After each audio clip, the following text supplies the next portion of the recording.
mikir jaman semono, aja sombong ning ngelingono karo jaman dok nalika kowe ngrekoso gendong Swatama, kowe mbarang ning prapatan.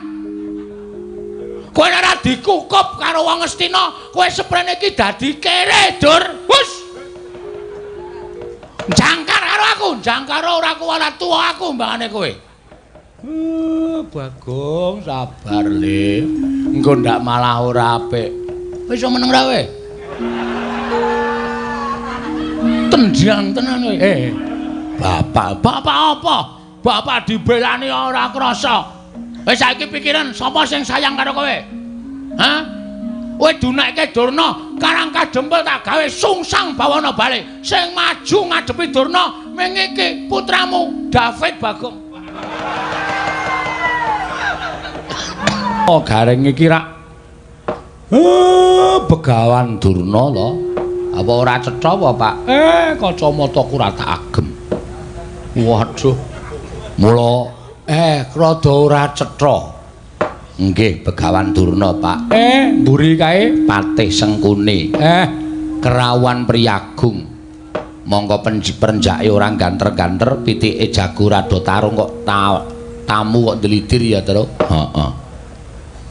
Penemban Durna karo Patih Sengkuni, Gong. Penemban Durna karo Patih Sengkuni. Wes ketekan virus corona iki. Kok karo piyayi kok omongane kaya ngono. Wis ta, wis ketekan iki wong sing iso disusupi jiwane mesti modar. Mula ngungkuli virus. Aja nek krungu piyayine nesu lho. Ora wedi aku. Ora wedi ning nek duka ndak ora prayoga kedadiane. Penemban wilujeng rawuhipun. Gandak bleguduk suaru gembal. Sumarante, hawela. Iya Semar. Slamet tekaku ning Sambikala. Aku ngaturake basaku katur marang kowe ya Semar. Nggih, kula tampi. Dipun sekecaken Penemban. Oh iya wis ora kurang prayoga praptaku ning Karang Kadempel dina samengko iki Semar. Regena Patih Sengkuni katuran karaharjan rawuhipun. Iya. Kakang Semar, slamet tekaku. Aku ngaturake basaku katur ya Kakang Semar. Nggih, kula tampi. Dipun prayogakaken lenggahipun ya wis ora kurang prayoga. Nyuwun pangapunten gandeng mriki menika namung dusun benten kaliyan negari utawi benten kaliyan kraton. Mila sarwa-sarwi cumpen sarwa-sarwi awon kawontenanipun boten trep menawi kinarya pelengganipun piyayi-piyayi kados panjenengan. Wis ora dadi ngapa? Ora dadi ngapa? Aku wis ngerti ukuran kekuatanmu iki, aku wis ngerti. Kekuataning Semar minangka dadi Panakawan, kekuataning Semar minangka dadi Batur ki kahanane kaya ngapa aku wis ngerti. Mula ora usah dadak njaluk ngapura. Wis memper nek kowe kuwi ora duwe, wis memper nek kowe kuwi melarat, wis memper nek kowe iki sarwa kekurangan, wis pas nek kowe iki sekeng. Mula ora usah dadak njaluk ngapura. Aku mapan ning kene iki wis sak lumrahe. Ngetrapke karo awakku. Yen aku mapan ning kraton mestine aku lungguh nganggo wujuding dampar sing dilemeki nganggo babut. Nek ning kene wujude nganggo lincak kaya ngene iki wis sak trepe mergo kowe iki ya wong ora duwe tenan. Sabar lho, Tru. Sabar lho, Gong. Omong apa to? Lho kowe iki foto. Wah, kowe iki parah tenan, Gong. Aku ora paham. Nek ngerti nek krungu mesti nesu. Muni piye? Kusike. Dimo dirungokke. Walah, headsetku ora tak copot. Wah. Duwe headset anyaran dinggo terus tok tancep kaya apa? Radio cilik. Wo. Kudu HP to. Ora kuat Ora kuat tuku HP kok nganggo headset. Muni ora? Ora ya mengko ngilangi curek. Wo. Dijiki kok. Rumangsaku kok. Mboten napa-napa. Sak kersa panjenengan. Lah iya kowe kudu ngakoni, kowe kudu ngaku. Lan kowe kudu ndodho marang kahananmu. Nggih. Mula Semar biyen dek nalika kowe arep tak boyong ning negara Ngastina kowe tak dadekke pamomonge para Kurawa kuwi manuta. Kowe gelem mo. Yen kowe gelem dadi pamomonge para Kurawa jaman semana kowe tak boyong kowe gelem. Kowe ora milih para Pandhawa minangka dadi pepundhenmu. Uripmu ora kaya ngene iki, uripmu ora sarwa sekeng kaya ngene iki. Aku ngerti. Kowe iki saya pucet ki lek mangan mesti ming maune sedina ping 3, saiki ming sedina pindho ta. Mergo sarwa kekurangan, aku wis paham, aku wis ngerti. Nuwun sewu, mbok ampun ngoten ta Kakang. Sia-sia ya sia-sia. Nek Semar mangunekke kaya ngoten niku iso sabar. Ning sing teng mburi nika sing nyemelangi. Sampeyan rasa wedi, Kula kalau sampeyan nggawa Sata Kurawa 100 cacahe. Apa kira-kira anak-anak Semar niku nek ajeng ngamuk iso ngalahke Kurawa 100? Mboten iso. Ora ana wong menang musuh wong 100, wong 3 menang musuh wong 100 niku mboten dadi kelampahan. Nggih sampun monggo kula tak rasah omong. Mboten sak omong. Nggih, pun mboten napa-napa. Lah sakniki kula tak takon. Kowe arep takon apa? Sampeyan rawuh mriki niku karep sampeyan dhewe napa diutus sinuwun Ngastina? Iki ngene Semar. Nek aku duwe perlu dhewe iki jane aku perlu apa to karo kowe? Ora imbange ngono lho. Ing ngatasé aku ki pendhitaning ratu, papanku ning kraton kok duwe perlu karo kere iki ra ya ora pas. Sing jenenge pendhitaning ratu ki nek ana keperluan ya karo pendhitaning ratu, saora-orane karo patih, saora-orane karo tumenggung, mendhuk-mudhuke karo bupati. Lah kok aku butuh karo mamong ki butuh apa? Nek aku ora diutus dening anak Prabu Duryudana, aku ora bakal tekan kene. Oh nggih, dados rawuh sampeyan dipun utus. Ya, aku diutus dening anak Prabu Ngastina. Lah wigatosipun anak Prabu Duryudana kuwi ngimpi nyumpena nampa Sasmita yen to Jawata bakal matedhake kanugrahan. Monggo ing dadi lantaran tu medhake kanugrahan mau ora kejaba mung kowe Semar. Mula tumune anak Prabu Ngastina utusan nglawan aku. Ndangu nglawan aku ditimbali sowan ning negara Ngastina. Ing wigati aku supaya prapta ning Karang Kadempel lan nakokke babakan wahyu kuwi mau. Lah, gandhek kowe wis ngerti apa kang dadi wigati ning Begawan Durna? Saiki kowe prasaja karo Begawan Durna. Wahyu mau jenenge apa? Yen pancen wis wujud jenenge lan ana keterangan ing gumathok, aku njaluk wenehna karo aku, wahyu bakal tak bayang menyang negara Ngastina. Kuwi wigatine. Dening sak banjure, nek kowe nuduhake wahyu mau jenenge apa? Slamet uripmu. Dene ora? Oh, nuwun sewu lho Semar. Aku wis diparingi Purbawasisa dening anak Prabu Duryudana. Aku mung duta kok ora mung duta kongkonan, nanging duta ngrampungi karya. Dadi nek upama kowe nyelaki sarta kowe ora gelem nuduhake apa jenenge wahyu lan wigatine wahyu mau tumanjane eneng endi sarta ora entuk tak boyong, oh aja takon dosa apa kelakon. Durna nggunakake cara-cara sing kasar, Durna nggunakake cara-cara sing ora prayoga supaya kowe bisa menehake wahyu mau tak boyong menyang negara Ngastina. Wis kuwi wae sing dadi omong aku. Kokean ndak ora ana perlune. Mergo aku nek omongan karo kere iki tak batesi. Krungu ora kok? Heeh. Nesu ora kowe? Ora. Semar dunekke ngono kuwi kira nesu. Semar ki kere tenan ora? Ayo kere tenan. Ayo wis. Ngono kok digawe angel. Wong aku melu Semar ki getun kok. Lho. Getun mergane. Saiki tak takon, Semar rak kudune jarene wong-wong kuwi do ngandhake Semar ki titising sanggiwange Semanta. Ismaya. Hah? Ismaya. Ata dewa. Endi nyatane? Anak dewa kok saya kere. Kowe karo aku omahe saya cilik. Nggo ngragati sekolah anak-anak. Piye wis kuwi? Aku ki jane getun, upama ana sing ngepek aku, dadi anak-anak aku trima melu sing ngepek aku aja. Ning angsare gedhe. Aja didelok saka bandane, aja didelok saka ukuran bondo donya lho derajat pangkat.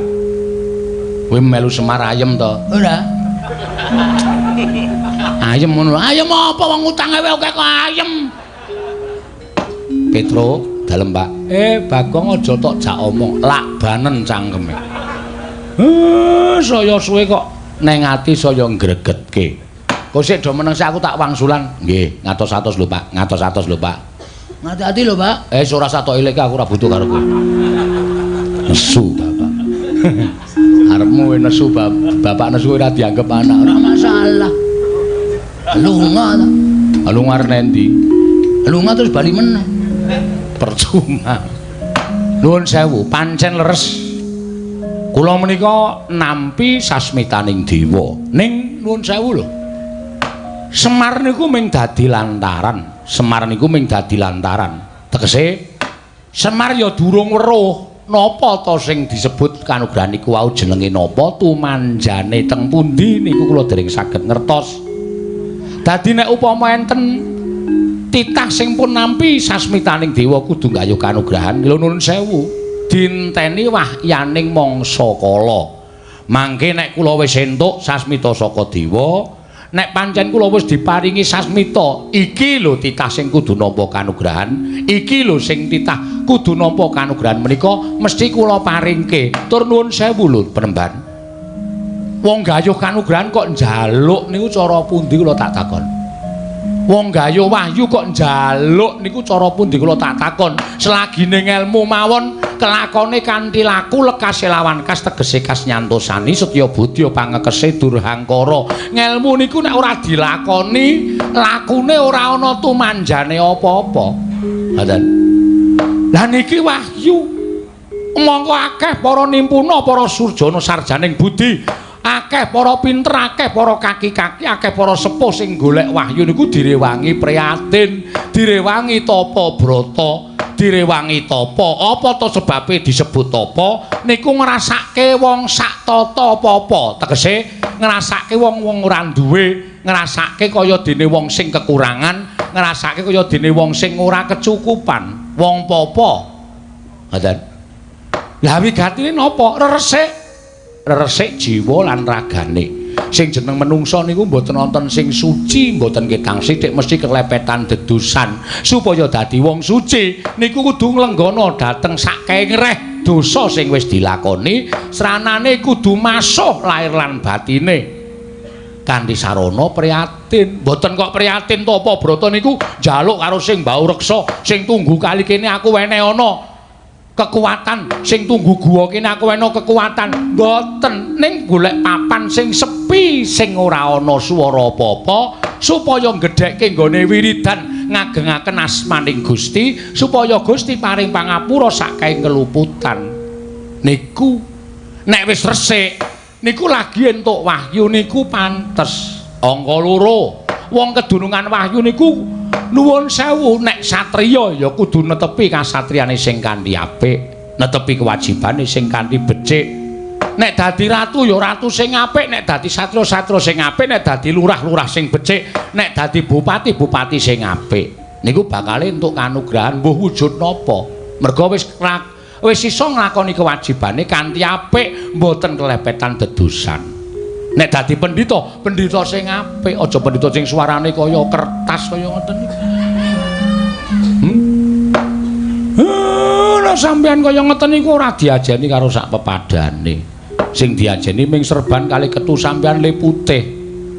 Ning ati sampeyan lecek, ati sampeyan kebak wulu, ati sampeyan kebak drengki srei panasten patiopen dahwen.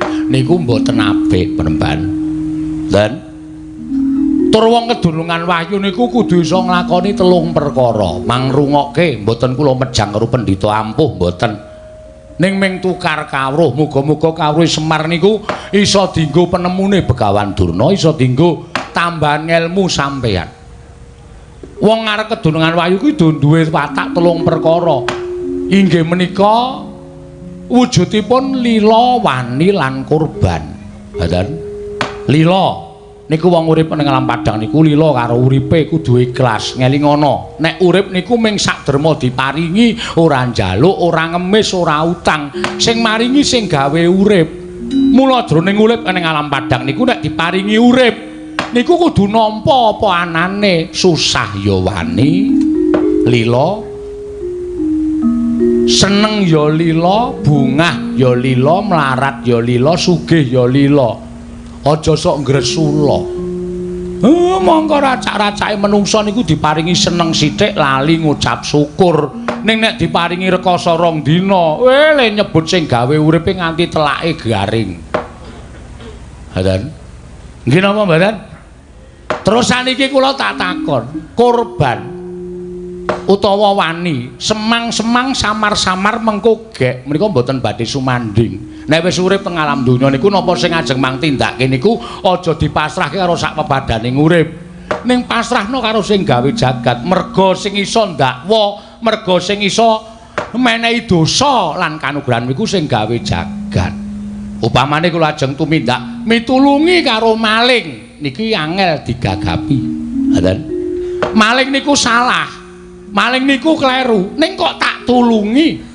Mergane sareng kula takoni apa sebabe kowe maling? Merga wis ora duwe kepinteran, ora iso nyambut gawe, mongko anake kejet-kejet arep mati. Wong maling sing tanggung jawab ki maling goleki sandang pangan anak sing arep mati ngoten niku nek ditutuki wong napa sampean mentala. Lah carane leh kula nulungi ya iki barang colongamu balekno. Nek kowe butuh apa-apa njaluk aku. Ora ketang aku ora duwe ning sing becik anakmu tetep urip. Hadan. Nggih mboten? Sing kaping 3 niku korban. Korbaning lahir, korbaning batin. Korbaning lahir menika dana driyah. Weweh tetulung dateng sak pepadane. Hadan. Tetulung dateng sak pepadane menehi sandang wong kawudan, menehi payung wong kudanan, menehi buga wong kaluwen. Mongko tanpa pamrih sakniki wis ora enek wong ngekeki tanpa pamrih niku pun mboten nonton. Pun kula tak takon ujaring para sepuh nek tanganmu tengen menehi tanganmu kiwa aja nganti weruh niku gombal wis ora enten. Racak-racake oke-oke wong sugih diparani jaluki sumbangan menehi akeh ning mesti ana tembunge kula mangdongake waras, kula mangdomake rezekine akeh. Niku tegese nyumbang wis ora lahir batin, merga dadi dol tinuku, duwe didol dadekke donga. Kok kaya aku ya? Lah. Sampeyan malah krasa dhewe to. Mula nek njaluk kanugrahan gayuh wahyu niku ampun njaluk ning budidaya. Lah sinuwun ngestina mboten kersa ngerkaos anane nek entuk sasmita wahyu niku terus wongkonan dumeh dheweke dadi ratu, dumeh dheweke iso dawuh, dumeh dheweke iso kongkon moh rekasa. Emoh masuh lahir lan batine. Ampuk tekan jaman sok kapan mawon nuwun sewu bumi niku tangkep karo langit. Ratu Ngastina menika mboten ajeng entuk wahyu pun. Nek nganti omongane Semar niku merucut mboten enten nyatane. Mang suwek-suwek niki cangkeme Semar. Wes, Semar Badranaya.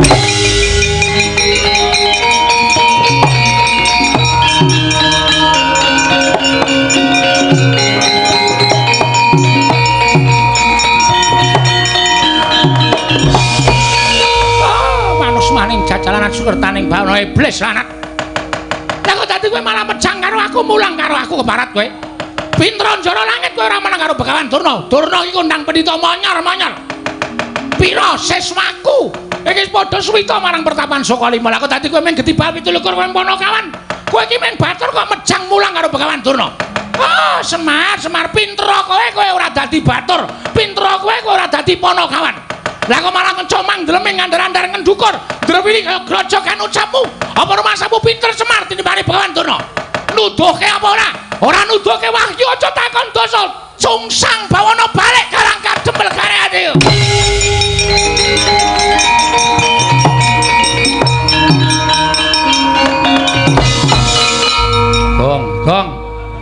Gong. Kowe arep ngopo, Le? Bagong ngarep ngopo? Aku ora ngopo-ngopo mung nang kene kitok kok. Ya wis. Ngegol-goli senengane. Aku ki arep nesu Ya wis gek nesu. Sik, tak salin. Ya. Wah, nganggo koloran abang iki kostum duel. Oh iya.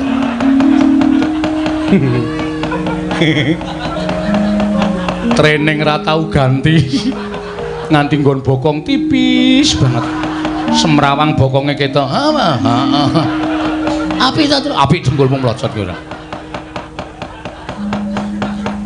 nuwun sewu penemban nun amit pasang Kalimantan B tinebene ledune dumawahing tawang-tawang paripaksa kula majeng wonten ajengipun Semar Badranaya lho iki Bagong iki ha iya kaya ngene Baladewa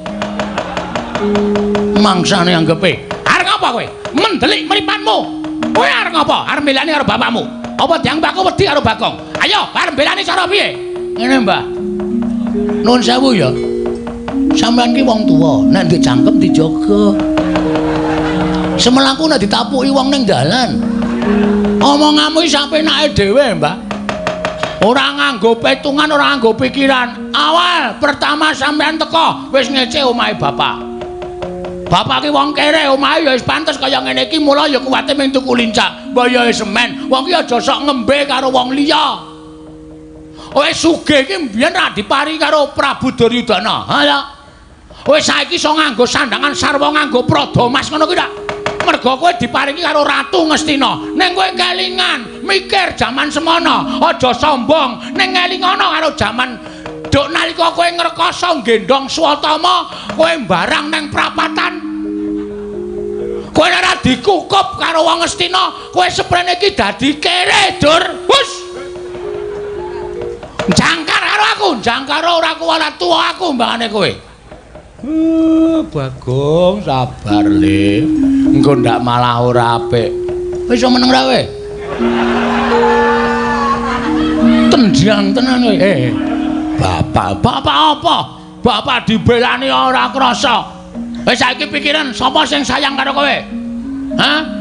Kowe dunekke Durna, Karang Kadempel tak gawe sungsang bawana balik. Sing maju ngadepi Durna ming iki putramu David Bagong.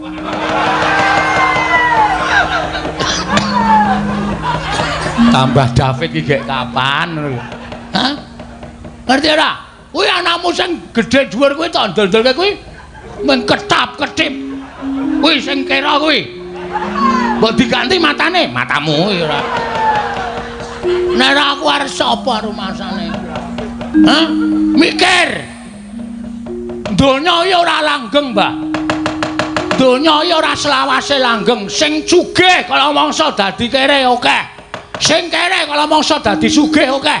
Sing bodho nek gelem budidaya dadi pinter merga sinau akeh. Sing pinter merga srawung karo wong bodho ilang elmune dadi wong goblok ya pirang-pirang. Aku dadi lah pendhita penyakit tenan kowe. Wis saiki arep muni piye mau lambemu muni piye? Wus. Aku Brahmana, wis ngerti. Kowe mau muni piye? Gawe Karang Kadempel sungsang bawana balik. Semar bakal semaur, mergo Semar ki selawase urip ora tau gelut. Ora tau gelut. Ming gelut karo simbok ya, Pak?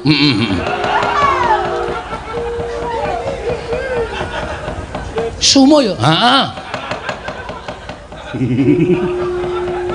Aku nek weruh Bagong nek malah guyu dhewe. Cah kok mbuh uteke iki. Utekmu kowe. Otak kok utek ora. Ya sorry ora. Saiki ngene, nek kowe arep gawe sungsang bawana balik kanan Karang Kadempel, Bagong sing ora sarujuk. Aku sing depani Bapak Semar. Loh, yen ngono kowe wani karo Bagawan Durna, apamu sing tak wedeni? Biyen tekan saiki Bagong ora wedi lho sapa-sapa. Aku tak golek rokok sik ya, Kang.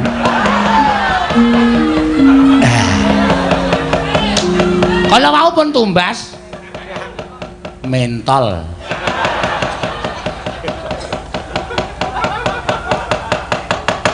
Tegese kowe mani karo Bagawan Durna, sing tak wedeni apamu? Lho, nek pancen mani ayo li, papan neter kate dayan. Wah, lah iki gayeng iki, Gong, dipikir sik le. Nek nganti Durna engko wani, Durna iki nggawa Kurawa. Ora wedi ora Kurawa. Ora wedi aku. Pokoke bapak ora usah menehi wayu karo Bagawan Durna karo Prabu Duryudana. Yo rampungke nang kene iki. Kowe takon nang ndi papan neter kate dayan. Mbah. Lor kulon omahe bapak ki ana lapangan voli. Ayo neng kono ditemtoke. Kowe apa aku sing tekani pati? Wah, ora minggat metu Jawaya tanti karo aku semat jasmu mocar karo kowe.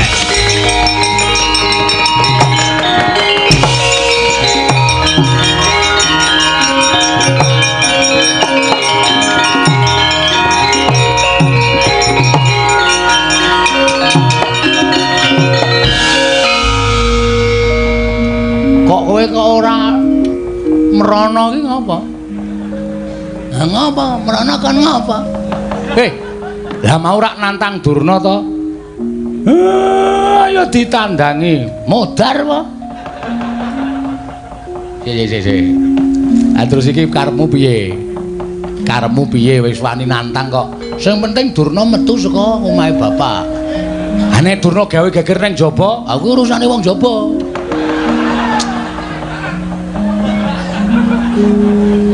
Gong, kowe iki ora edan lho. Iki serius lho, Gong. Durna nggawa Kurawa 100, nek kon ngrusak Karang Kadempel tak kira ora nganti 3 kedheping netra Karang Kadempel mubal dadi geni. Kowe omongan kaya ngono iki rumasamu ora ngembet katentremane wong sak Karang Kadempel apa? Lho, maksud lu? Maksud lu? Kowe wani karo Durna. Terus sing digoleki kowe. Engko nek Durna metu ning jaba ngawe Kurawa, kowe ora ana, kowe ora gelem nandingi Durna. Durna saya nesu, Bagong ming lambene tok wani omong tok ora nyandhaki aku Kurawa. Kabeh omahe kawula dobong. Lah, kawula sing ora ngerti kentang ki mulih lelakon kelangan omah. Piye to? Caramu mikir piye to? Terus aku kan ngapa? Lho, kowe wis wani nang iki metu njaba tandang ngono. Lah nak wani, nek ora aku dadak omong, nggih cangkeme. Wong ndek cangkem omong, kowe iki ngapa?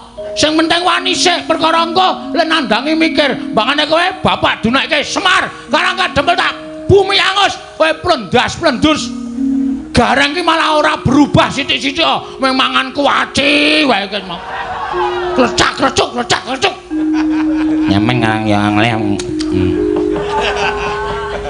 wis saiki piye carane kaya ngene piye kowe kuwi sing gagah temandang omo aku nek musuh Kurawa kalah sik ada ide apa?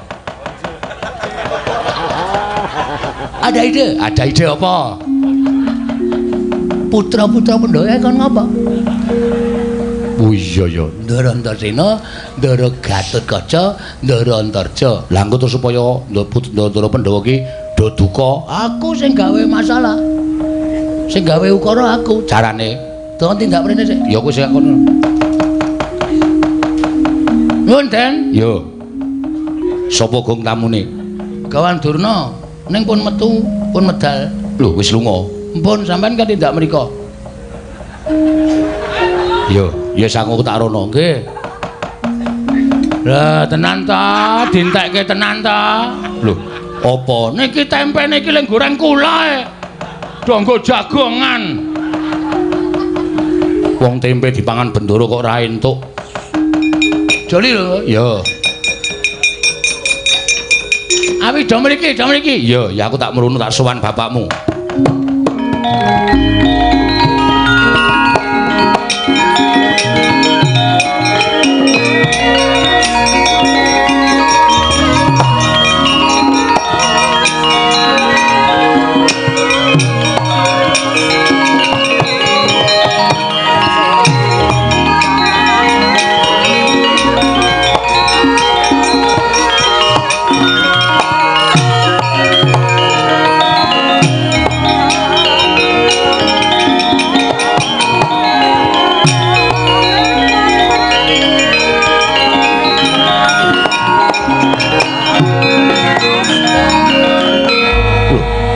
Iki ngopo, Gong?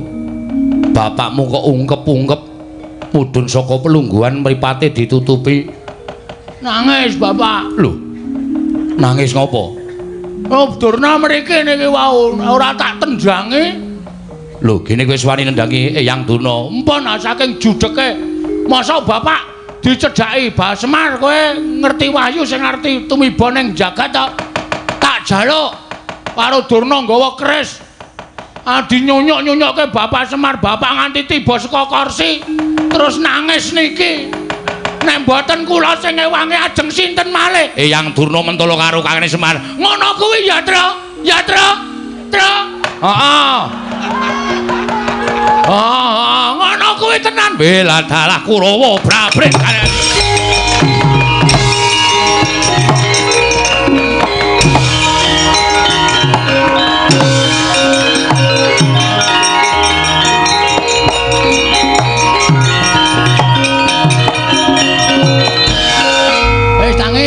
Tangi.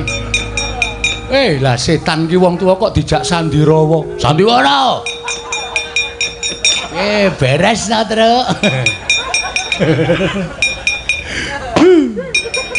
Jaidan. Oh ya Edan, ora. Bapak kok tok mbruke tok jengkengke. Nanti kaya bulus, bulus dengkulmu. Nek ora ngono ndak ora nesu putra-putra Ndara Antasena iki putrane Ndara Werkudara. Ndara Garukaca putrane Ndara Werkudara. Ndara Antasena putrane Ndara Werkudara. Ndara Werkudara itu. Kuwi muridé Begawan Durna. Nek ora dinganane iki do ora wani ngantemi Durna. Ndara Antasena nesu tenan lho, Gong. Ben. Eyang Durna ajar ngono kuwi brubut mlayu banter banget. Ben, nek diajar tenan, ya men. Nek Eyang Durna lara, wis kuwi sing tak jangka. Nek nganti engko dinyunyuk nganggo banyu sungut kae. Nyut Durna klekar mati. Aduh. Durna mati, Ndara Werkudara prisa Antasena mateni Durna bapakku. Sing akon sapa? Semar dipularasara karo Durna. Semar ngaku, aku mung dikon Bagong, kowe goleki Ndara Werkudara. Mbok cangkeme sing apik, Truk. Ora usah ngedeg-degi ngono kuwi lho. Wis skenario-ne sapa? Apa? Skenario-ne sapa? Skenario sapa? Ayo kuwi dalan critane kok ngono kuwi ra. Wis pokoke aku kok tanggung jawab. Bagong, dalem Bapak. Wah. Ngono kuwi lho anak ki ngono kuwi. Nek iso ya kowe aja meneng bae. Terus kowe obah. Ya. Maju apa mundur? Tegese obah kuwi kowe ngewangono karo ndara-ndaramu kae ndak dikira kowe anak sing ora tanggung jawab. Terus iki kon ngapa iki? Iki ngapa iki? Ayo petruk barang. Kae tekle dengkulmu melacat. Aku ya temandang ya wani, sing baku anak-anakku kabeh do temandang karya ora sandadak wigire ngoringa. Kulawa diundurke, ndara-ndaramu kae dibantu aja meneng bae, aja enak-enak nggih. Ngestaken dawuh, Pak.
Anggro sesumbar lindho bumi kuncing kumaludo kundur ketuk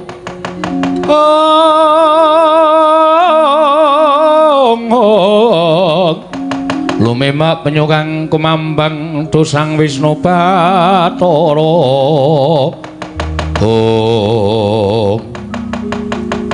ora nrimake rasane atiku kok bapakmu kuwi wajib disembah-sembah kakene Semar ki wajib diaosi disungkemi lah kok Begawan Durna Eyang Durna kok sak kepenake dhewe nggone ngancam karo kakene Semar nganti kakene Semar tiba saka papan pelenggane nangis kaya ngono kae kok kowe ora mbelani kulane nek wani wis mbelani mau-mau ning gandeng Durna sumbare nek pancen anak-anake Semar ora trima ayo metu Jawa Kurawa sagung ngranjap anak-anake Semar ya Truk Truk heeh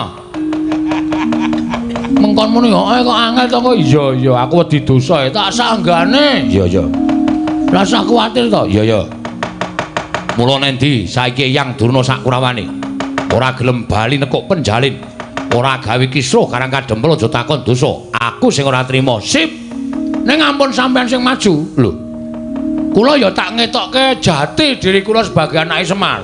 Tegese piye? Kula tak sik methokke Kurawa ning sampean ngetutke kula. Lho. Mengke nek Kurawa wis tantangan kali kula, sampean sing perang nggih. Lah tegese aku mung paitan cangkem tok wae. Sampeyan sing jotosan kula sing perang men ketok nek Bagong niku dipirsani masyarakat Karangkadempel ki do mbaten weh lha Bagong edan-edan belani bapane wani Kurawa men junjung derajat kula. Oh iya. Oh alah kere. Mengar kepengin kondange kok ndadak njaluk bantuane putra-putra Pandhawa. Ora sajrawat kowe iki trikku. Oh iya. Monggo budal. Ning sampean cedhak kula lho. Iya, aku cedhak karo Ndara Garukaca ngambah Dirgantara. Iya, Bagong. Nggih. Miling-miling saka Dirgantara. Nek kira-kira mengke Ndara Antasena dikrubut Kurawa sampean niup saka Dirgantara nyamber wanengen. Yo, wis tak dawuh Bagong. Wah, ngono wae jan kaya komandan tenan iki. Antarja nanti ki Antarja. Lho kok sing njur basa kok Antarja nanti. Ndara Antarja. Piye Bagong? Sampeyan nang ndi? Aku ning jero bumi. Nggih, anu mangtruk didandanke sisan sapi teng kula rada buntet. Wong edan ora. Pak totok mboten, Deng. Sampeyan siap-siap nggih bantu. Yo, rasa kuwatir. Yo, Gong yo, kowe mlayu kono. Aku ning mburimu siap, Bos. Arep gleleng iki aku terus. Ya wis kono mangkat to.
Suwe banget.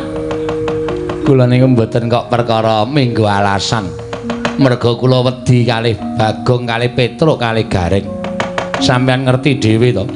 Anak-anak Semar niku bocah ndugal kewarisan kabeh. Nek sampeyan nyuwara kaya ngoten niku netangi karo kamurkane anak-anake Semar. Oh, pancen kula jarak. Kula wis duwe penemu nek Semar ditembung kanthi apik-apik mesti ora bakal diwenehake. Sarta ora bakal nuduhake menyang ngendi bakal tumurun ning kanugrahan. Monggo Semar niku dadi lantaran. Ngendikanipun anak Prabu Duryudana, Semar dadi lantaran tumedhak ing kanugrahan. Mula nek ora dijontrot ucap kaya ngoten niku Semar ora bakal bloko. Ning dadine rak malah kriwikan dadi grojokan deduyon dadi tangisan. Sepira kekuwatane anak-anake Semar niku Gareng Petruk karo Bagong. Mboten wonten alami lan mboten ajeng kelakon ing atase wong telu dikrubut karo wong 100 kok iso menang niku mboten ajeng iso nemu nalar lan ketemu ing akal.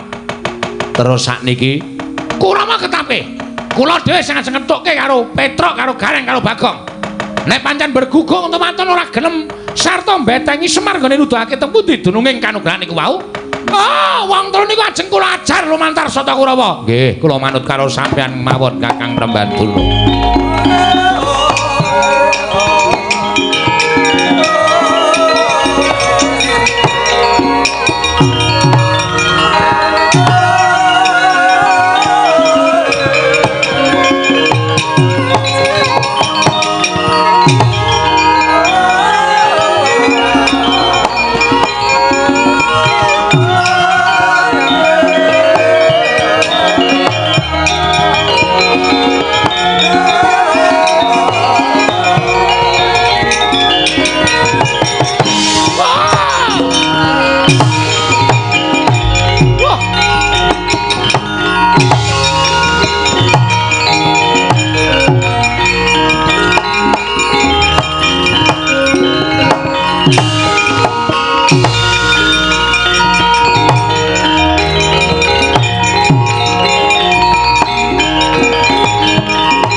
nututi lamun katututan lamun mangsa prawira digdaya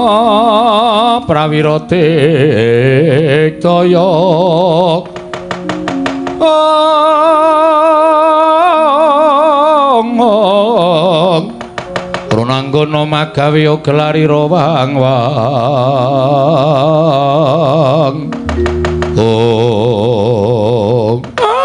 dalah iki menungsane sing wani nantang karo Begawan Durna ora ngilo karo gitoke ora mawas karo kahanane dhewe ing ngatasé mung ketibal 17 kowe iki mung batur kowe iki mung kere kowe iki mung wong loro saudon telu saurupan lah kok wani nantang karo Begawan Durna ora ngerti kondang karo Begawan Durna iki pendhita kondang monyor-monyor gurune para Sata Kurawa mung ditantang karo wujude Bagong rasa cewet Mbah nang kene iki ditemtokke kowe apa aku sing tekaning pati. Wah, lah dalah ora wawo.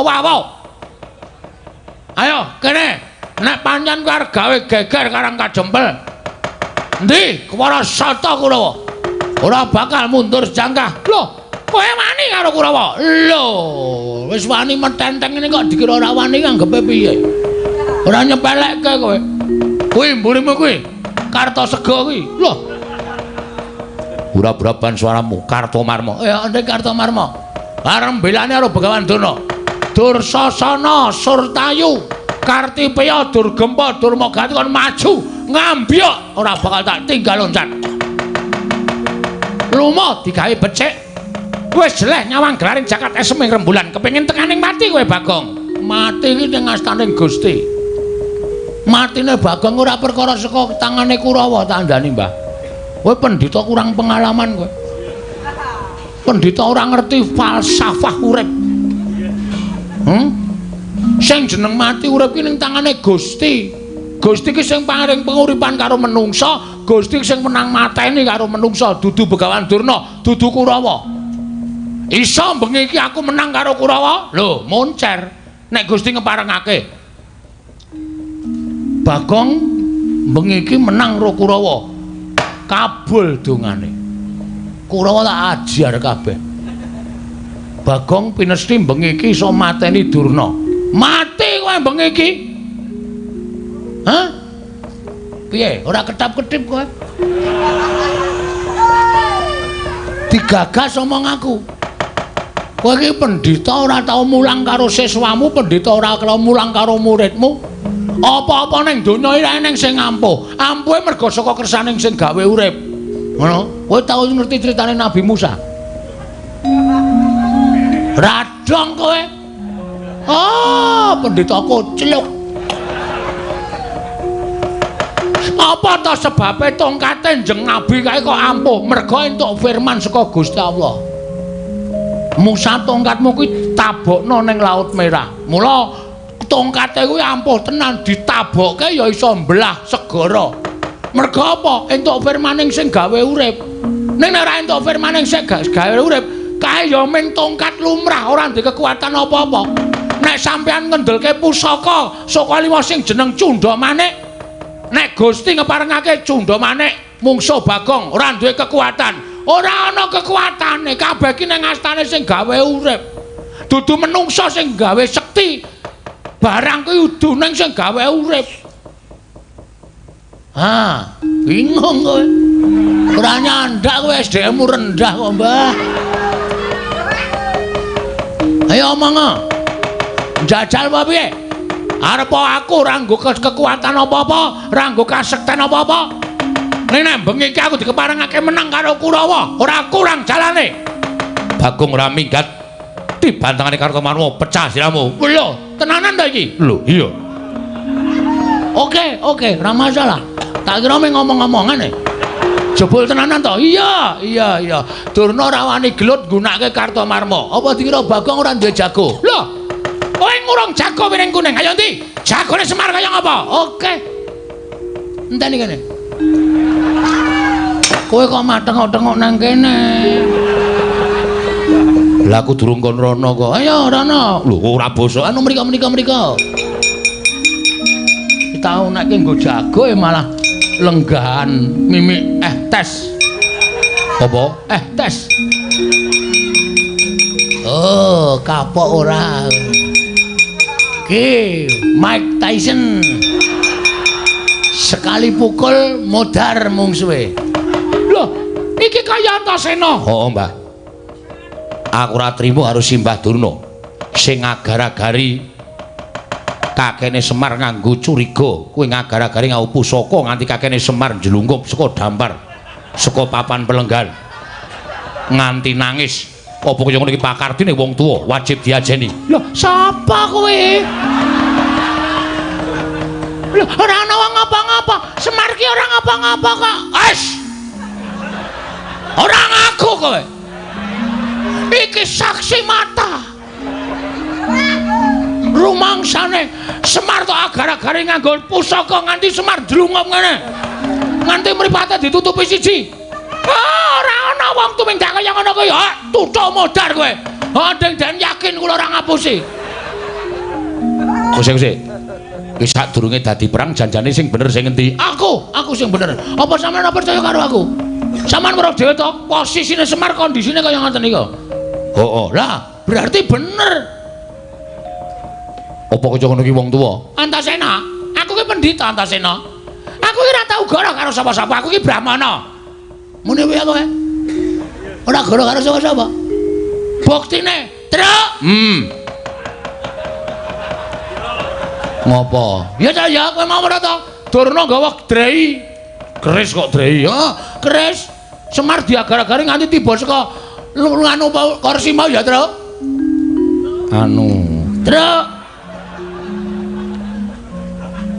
Truk.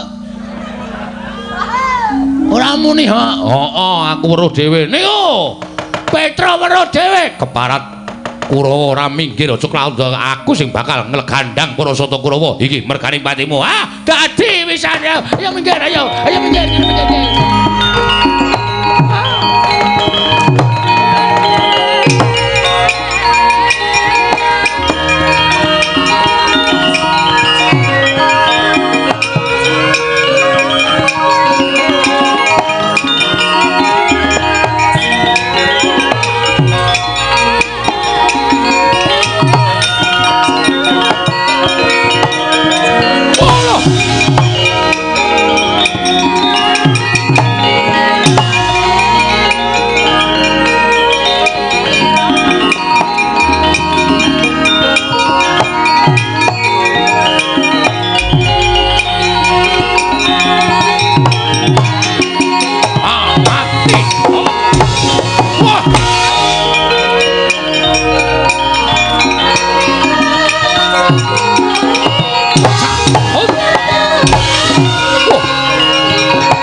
Ora apa-apa warep.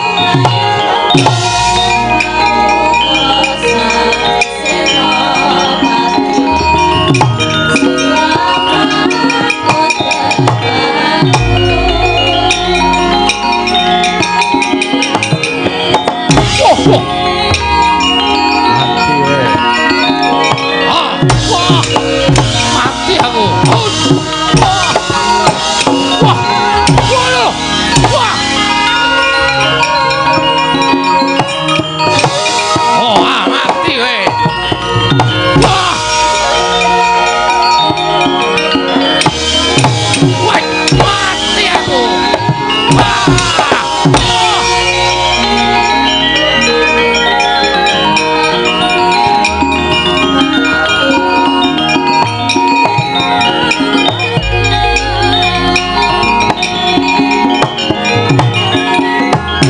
Siramu jebol dadamu warak.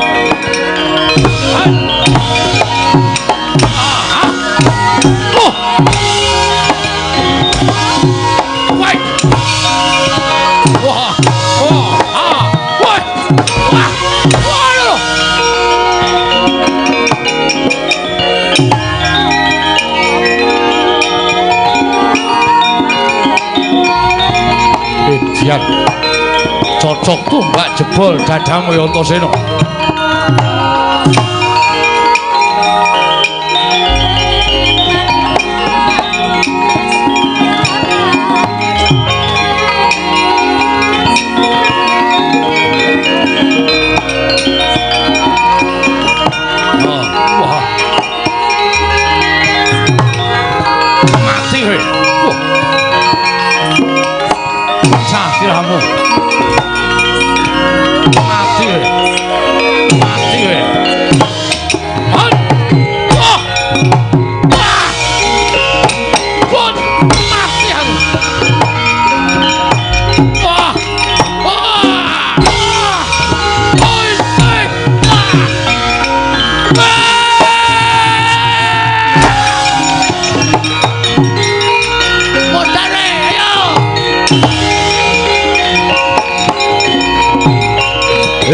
minggir.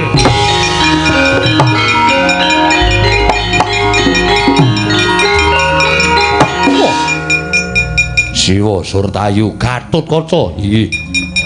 Kowe melu ngewangi Semar Badranaya. Aban menika kewajiban kula. Ora minggat wani karo wong tuwa mati dening aku. Monggo kula atursi siwat. Mati. Wah. Wah. Wat. Wat. Wah.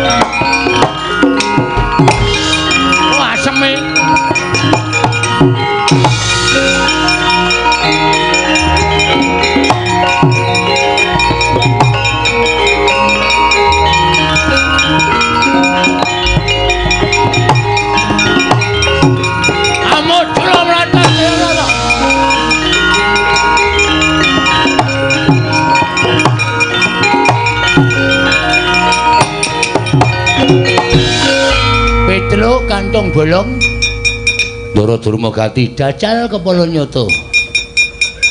Arep ngopo? Lho, gelut maca bal-balan. Ya mungsuh sampeyan kula. Antasena endi? Ndara Antasena kesel. Gatotkaca, Ndara Gatotkaca mabur. Liyane turahe ming aku. Lah sida aku. Ora sida piye wis arep perang kok ora sida ora. Aku nek muncul kowe lah gelem to lho, aku mau yakin sumpah kowe iki nek pelang ngawul. Sane nganggo tatanan yo nganggo tatanan manut kula. Manut carane pripun? Oke, ndelek. Ketok kele pancen wong atos-atos tenan. Heeh. Ayo, sampeyan ngantem ping pira? Aku ngantem ping pira? Sapa sing glithak kuwi sing kalah. Oke. Nyo. Aku cek. Nyo. Sampean bendoro nek batur kok wani karo bendoro ngungkuli bendoro ndak dosa, Nyo. Pecah cilahmu. Syukur iso mecah cilahe Petruk, nggo. Monclot, moncrot, monclot. Celat. Modal. Ping pira? Manut ping 3. Ping 3. Modal. Nek modal ora kecekel ki rasa karman. Modal terus mati ora kok modal golek modal ki ora. Genep ping 3 gentenan. Lho, aku gentenan to? Ha iya. Nek ora tenan kowe bati ora. Oke. Nyo. Dadi, oke. Wingi bar tak ngantem kambil wis iso pecah kok. Wah, cangkeme. Ngopo? Aku deg-degan e. Ora entuk deg-degan wong kalah ya ngono ya ngono kok ya. Lah cang nganggo cumbal kaya ngono kuwi malah deg-degan. Ora entuk omong langsung bles. Oh ya. Yuk. Melah. Wah! Ngene iki padha digdayane, padha ampuhe. Kowe lae ora apa-apa, lah apa-apa. Kurang pindho. Oh iya. Pindho. Jos. Oh. Wah. Aku nek muni ora apa endi mau wonge. Oh, berarti aku wis buyel. Wis lodo mumet. Iya. Ning kudu tetep terus sapa sing glethak kalah. Oke. Nyaut. Pisan. Yuk. Ping pindho wae, Tru. Oh iya. Ping 3 iki pet-pet ngono. Ya pindhonya. Ot. Hahaha. Ala popo. Ayo kene, Cik, lodo buyel aku. Yo ngene sesaceken ndak lanteke wektu. Oke, Nyo.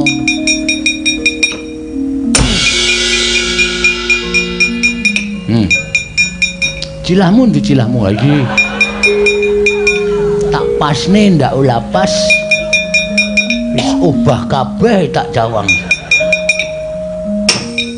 Lho kok cengele diantem. Lucut e.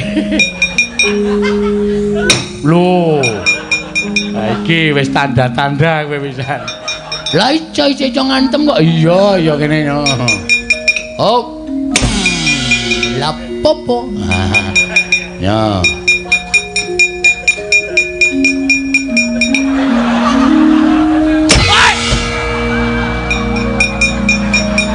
Bagong iki kejem ora. Tasile kepukul aspal e. Gede banget ora modar. Wis ora cawok glelenge ra jamak-jamak. Le. Dur. Cayo nala cayo. Padake kalah kalau kowe. Wis.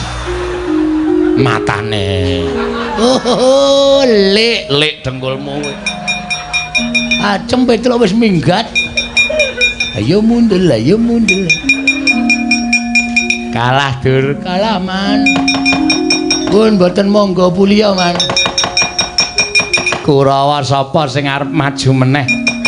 Ayo maju Kurawa aja kaya bocah cilik. Maju. Nek perlu aja mbaka siji, nek mbaka siji ketoke kok ora iso menangke Petruk karo Bagong karo anak-anak Pandhawa. Krocok gaman wae li, krocok gaman aja nganti anak-anak Pandhawa iso nrenggalangi Kurawa. Petruk karo Bagonge duncali tumbak, duncali panah wae.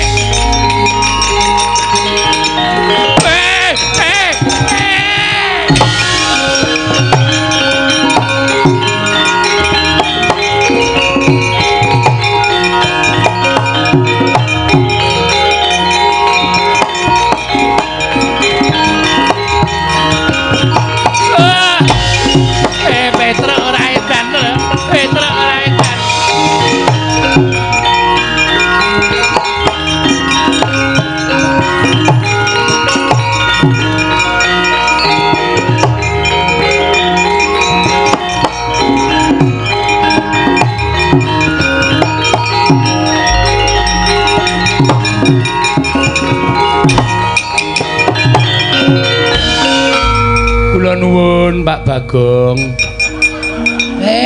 Pasien. Monggo. Nggih. Sinten niki? Niki anak kula. Oh, Kang Bajeng nggih. Perlunipun dereng supit. Etre aja ya, Tre. Etre tangane iki ora sang ngene. Etre mati aku, Tre. Mati aja aku wis tuwa, Tre. Aku wis supit. Aku kersanipun model pripun? Diponi napa? Pun derek Pak Bong mawon, Pak Bong supit ajeng dinapake. Nggih, tergantung regi. Oh. Nek sing larang niku mboten krasa. Lah kersane pun niki gandeng bocah nakal. Sing krasa mawon perih mboten napa-napa. Siap. Tenggo nggih? Nggih. Pun. Aduh. Petruk mati aku, Truk. Ora kurang ajar. Pun gak diuculi. Lho, pun sepo. Pun medal brengos. Nggih. Pun nggih ngadak Petruk mati aku. Petruk mati aku mboten cah bengok-bengok. Mengke ndak kecuwes. Nggih, anteng. Ana cah bagus. Aduh. Aduh, Petruk. Iya. Kelas pinten, Li? Sekolahe nendi, Li? Sekolahe teng pundi, Cah Bagus? Sekolahe kelas pira, Li? Pun, Gek. Pun.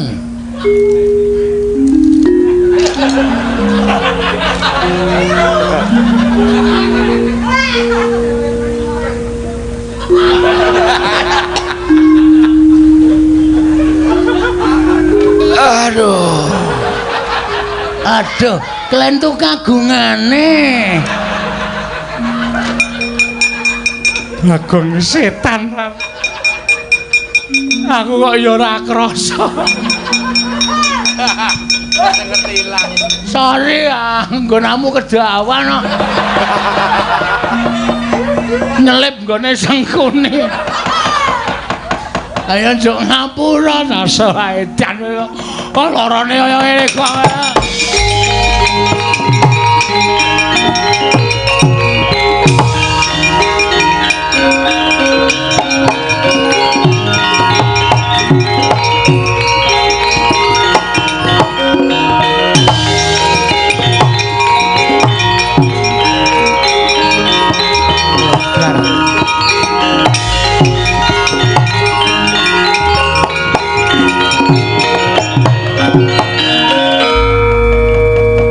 Untung gak aku isih diayomi karo sing gawe urip.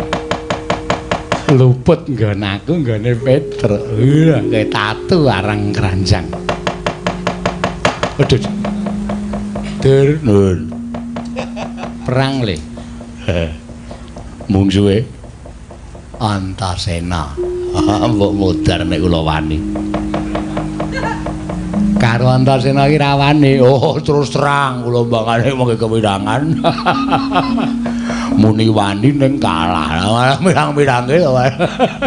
Lha niku wonge jujur. Anak Pandhawa sing kula wedani dhewe niku Antasena. Jelas. Mboten tedeng aling-aling tedeng kula rawani. Liyane Antasena kula bekok awake. Gatotkaca. Loro niku kula rawani. Siji Antasena loro Gatotkaca niku. Nom-noman sing gegirisi. Mula-mula rawani. Lah liyane Antasena liyane Gatotkaca maju idak-idake. Antarja niku nggih telu niku kula rawani. Caedan. Antasena Gatotkaca Antarja rawani. Kira-kira wani marang sapa? Wonten sing setri lho. Beda nggih. Perang paling penak ya padha wae. Kana Petruk diajar, Bagong diajar, Semar diboyong ning Ngastina nek pancen ora gelem ngaku, mengko ning Ngastina disiksa Semar supaya bloko wahyune oparane tibane nendi nggih. Mboten ketang kalon-alon. Oke. Sapa ketok mungsuhe Dursasana.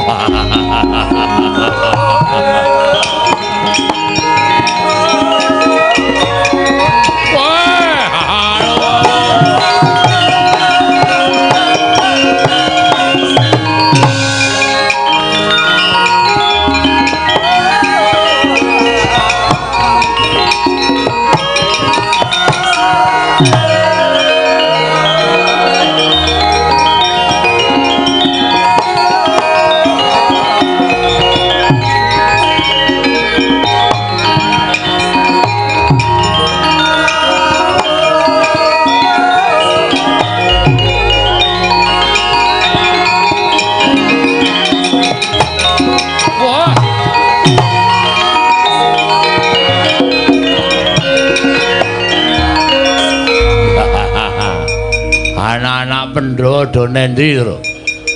Ngaso to. Niki sing maju kali Petruk, kali Bagong, kali Garing. Mengko dak dikira anak-anake Semar ora tanggung jawab, ora gelem tumandang karya. Bagus. Ning nang kene bakal tekaning pati. Sing kandha sapa? Mati urip ora ning astane Ndara Dursasana, ning astane sing gawe urip. Wani ya lho, sing tawedeni apamu? Candal tutut awakmu mutar kowe. Mang Cobi kali Petruk.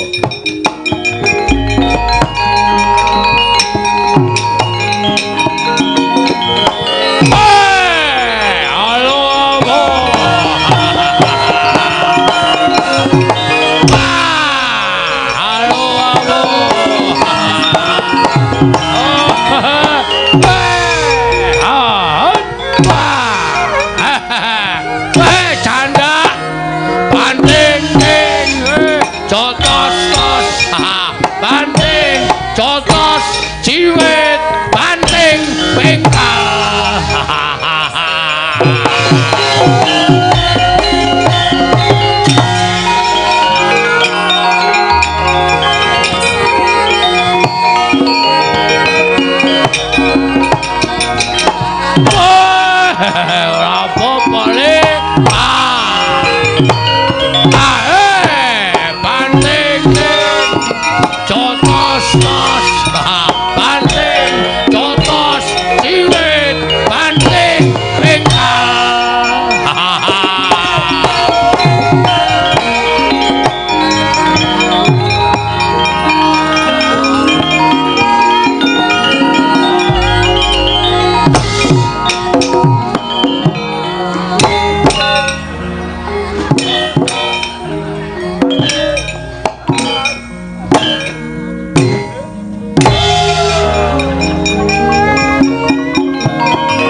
Nah aku diajar Dursasana ngono ki seneng.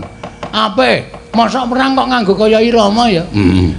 Canda banting ting jotos tos.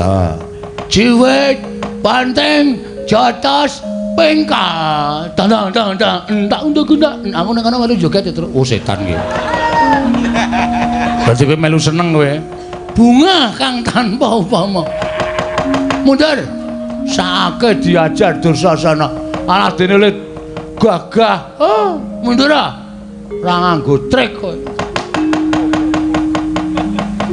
Gus apa mriki Den apa Dursasana maju Petruk kalah terus aku kon maju aku kesel iku Ngaten mawon sampean rasa tumandang ning kula mangkai kekuatan supaya kula iso menang Dursasana. Kekuatan piye? Manut. Mangkai napa ngoten? Ngene bae. Nek aku tak mlebu ning awakmu piye? Terus kowe iso gleleng, iso ampuh, ora lara, ora iso mati, iso ambles bumi, iso apa wae. Kekuatanmu ning nggonmu kabeh.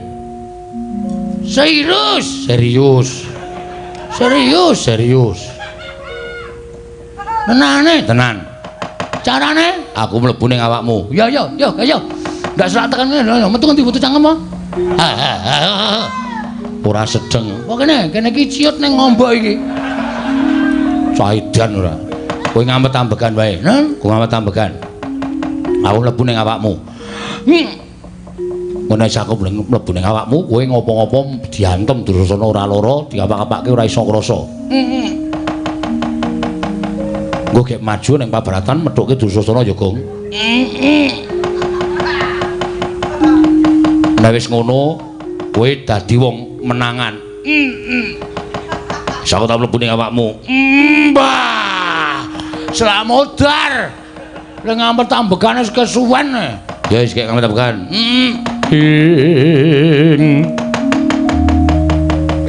Tan samar pamoring sukma sinukmaya.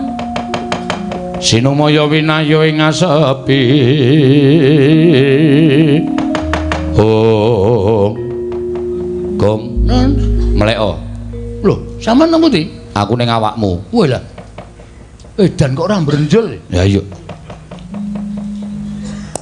Gus, apa? Ora mangani ati lho. Ora. Engko nanjur mangani rempelo barang. Modar aku ora doyan rempelomu ijo mambu kaya ngono. Penyakiten iki. Wis men, wis maju. Amo Suramata aja ora tempe. Kula nek digawa-gawe ora apa-apa. Wis to, sirahmu ulungno nek diantem ora krasa. Mati kowe Dursasana.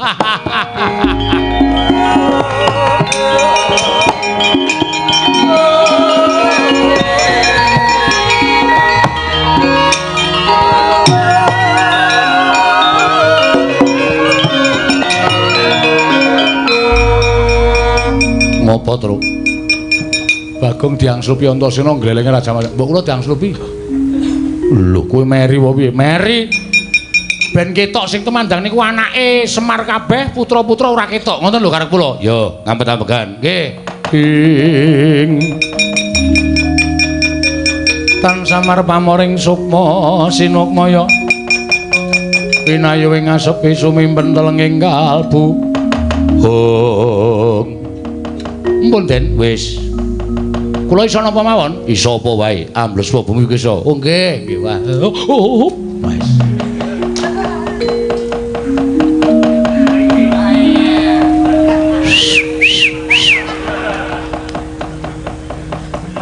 Ngopo Garing? Mbok kula dibantu Den. Dibantu apa? Wong Bagong gleleng, Petruk gleleng kok kula masa ora entuk gleleng. Mang mlebu teng awak kula. Sesak. As. Alasan ora. Kersa mboten? Ora kersa nek dikongkon apa-apa aku mah. Yo, ngampet-ampegan. Nggih. Aduh.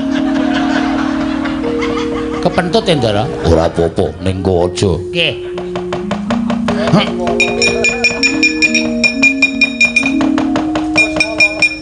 Wis, non? Wis. Wah, apa sing iso pamer ki mung kowe tok, Truk. Sing iso pamer ki mung kowe tok, wer. Kula ya iso mabur. Iso.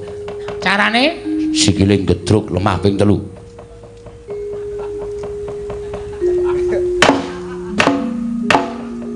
Kok suarane banter banget?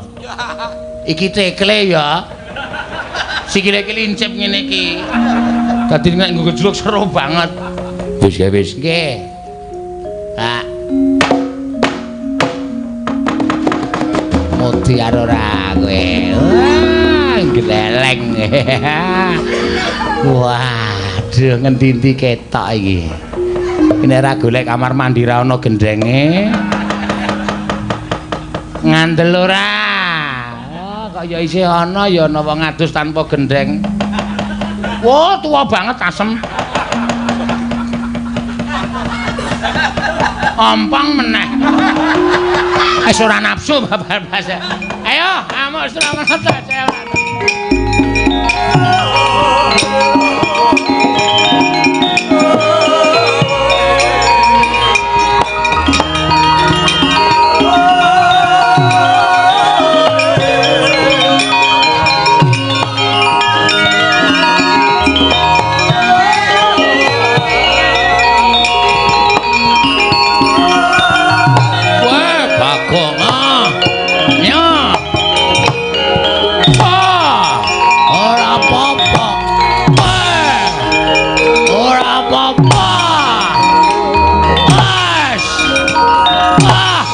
Dan kepanjingan apa iki? Ayo, Matno Sastra Cendrawasih Jaya Kawijayan.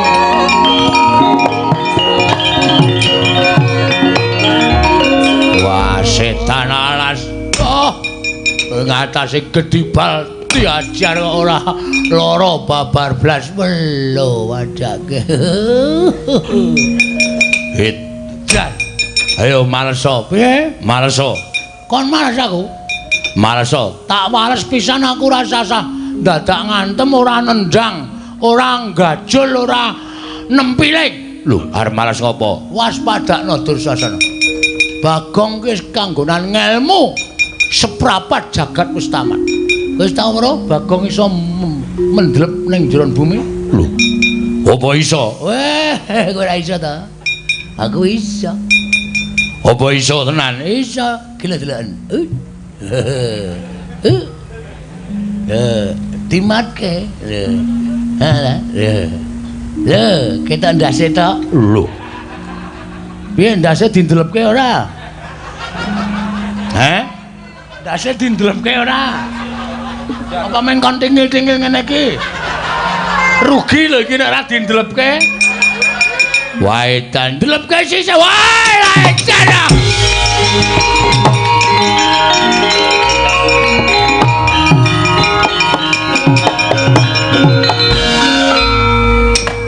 Loh, ngapain truk kok nang kene? Apa rumah sama aku rasa ambles bumi apa? Wedan! Kok kowe barang iso ambles bumi? Cah gleleng kok. Oh, iki mesti dibantu karo Ndara Antarja kowe. Lah iso lah, wite napa kowe tok sing dibantu ora?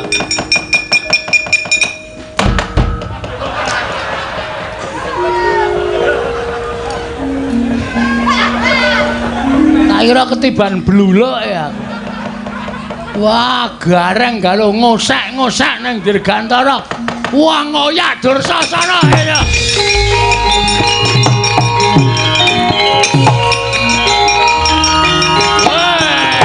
Wah, ayo, amuk Surabaya. Wah, ya dia. Osta. Iya. Wah, ya. Wah, ya.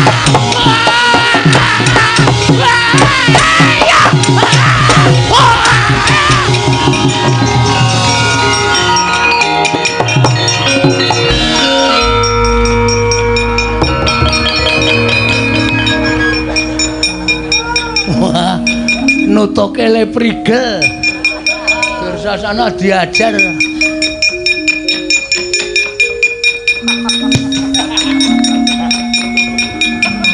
Weh! Kok apik ngono kae. Metu kok neng dhuwur. Lah kene ra iso mabur langsung tiba. Nyakit tenan kok ora. Rumangsak. Ah kowe kulino pamer kok. Wong nek pamer ndoro-ndoro iki ra aseng karo wong pamer. Ya, Tru. Iso ora usah dipamer-pamerke. Kowe iso mabur. Lihat. Lho. Iki. Hop. Aku ora iso ya, Tru. Ambo. Kowe coba kowe. Nek jarine Ndoro-Ndoro iki nek ambles bumi aja mlumah. Kuwi nandhake nek kaya wong dicemplungke ning luwangan dadi wong mati, mengkurep. Oh, masa? Heeh. Iya.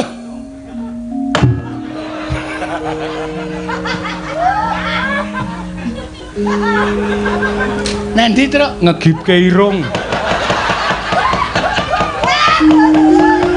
Irunge coklek kok. Modal. Ah, ponokawan ora minggat tundha mae modal mayune. Ayo, ayo.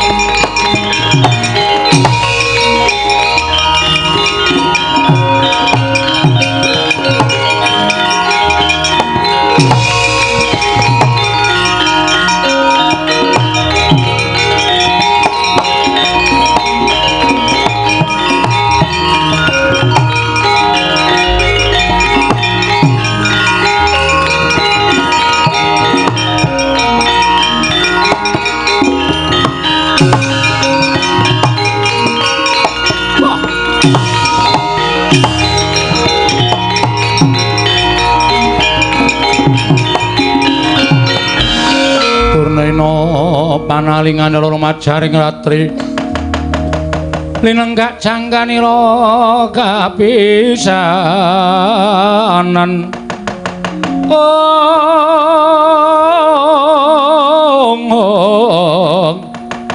linenggak jangganira kapisanan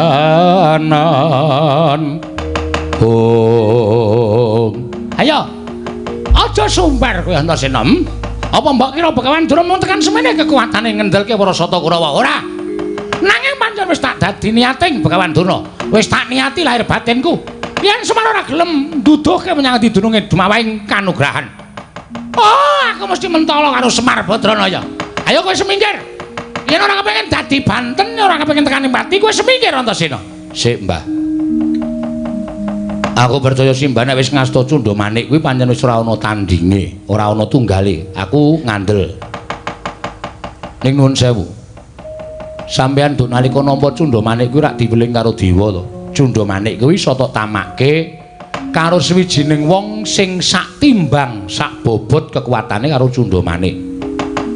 Nek pusaka kuwi tibake karo wong sembarangan, tegese kekuatane ora sak timbang, sak bobot karo Cundha Manik. Cundha Manik kelangan kekuatan. Monggo Antasena wis dipasrahi karo kakekne Semar, kon jaga katentreman Karang Kadempel. Jiwa kasatriyanku tak junjung dhuwur. Aku yen muni iya ya iya, yen ora ya ora. Kuwi jiwaning satriya. Dadi nek aku saguh ndepani padukuhan Karang Kadempel, aja kok mati dadi bleduk tak lakoni, Mbak. Mula nek pancen Simbah mentolo karo aku, Batenana, nyo. Aku ora apa-apa lahir batin. Ikhlas Aku urip ora le tuku, ora le njaluk, ora le utang. Ning sakderma urip diparing karo sing gawe urip dene patiku lumantar Cundha Manik. Aku ora apa-apa, malah bungah dene patine Antasena. Dadi lantaranku mati ya kuwi simbahku sing tak tresnani Simbah Durna. Wis kek tamakno. Gage. Ning pomo dipomo eling dieling. Nek nganti aku mati, mongko iku keh sing padha mresani. Kawula sakarang kadempel do weruh kabeh. Ponokawan do ngerti kabeh. Aku mati ana sing mlayu ning Jodipati ladul karo bapak. Nek Antasena dipateni karo Simbah Durna, perkarane ora usah dadak ana perkara piye-piye nek bapak ki nek ngerti anake dipulasara karo wong mesti ora trima. Mergo salukaning para sepuh nek arep netangi kamurkaning wong lanang ki siji bedangen bojone, loro bebedanen anake. Kuwi wong lanang mesti muntap. Monggo aku tok bebeda, aku tok pateni, bapak mesti muntap. Bapak muntap nesu goleki sampeyan, wis ora percaya karo sampeyan. Wis ora percaya karo Begawan Durna. Kabeh ngelmune balekke kowe, Werkudara karo Durna mungsuh. Nyo, patenana. Aku patenana sisan. Wis ge wis. Salokaning para pinter nyebutake nek kepengin netangi kamurkane wong lanang siji bedangan bojone, loro bebedanan anake. Aku wis nglakoni kuwi. Aku SMS bojone Petruk konangan. Aku doyak nganggo linggis karo Petruk. Kaya ngono dadak diomongke nang kene lho. Dengkulmu ki ora. Wong kok senengane mbabar wirang karo aku. Bapak. Ning kosok baline aku mau ora crita, Bagong mau wis crita karo kowe bab perkara ampuh urane pusaka iku ora saka sing duwe, ning saka sing gawe urip. Pusaka ki tamakke dadane Antasena, Antasena ora apa-apa, kosok baline ana wong tuwa tak ingel-ingel, ana wong tuwa tak gawe wirang ning Karang Kadempel.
Koden prayitna semuriris eka balik titiyani gandayani